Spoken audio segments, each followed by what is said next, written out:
Welcome to Man Does Tech, where I solve the problems you didn't even know you had. You begin by confirming safety. Check current prescriptions and health conditions, and call your provider if you take blood thinners or hormone drugs. Next, choose a quality trans resveratrol supplement in capsule form, commonly 100-500 mg. Once chosen, keep packaging for dosing info. Now take a conservative first dose, about 50 to 100 mg, and log the time and any sensations. Once done, wait a day and monitor for side effects before increasing dose. Once you've tolerated the first week, make a plan. Take resveratrol with a fat-containing meal to enhance absorption, for example breakfast with avocado or nuts.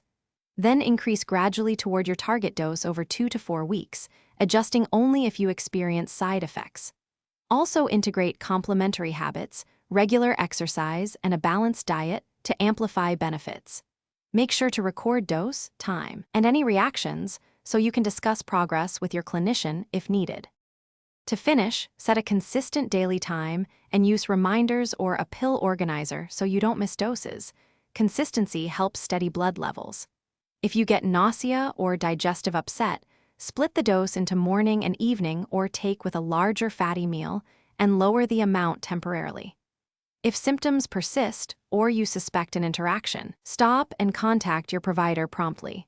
This single troubleshooting step prevents complications and keeps your supplementations. Thanks for watching. If you found this helpful, don't forget to like and subscribe.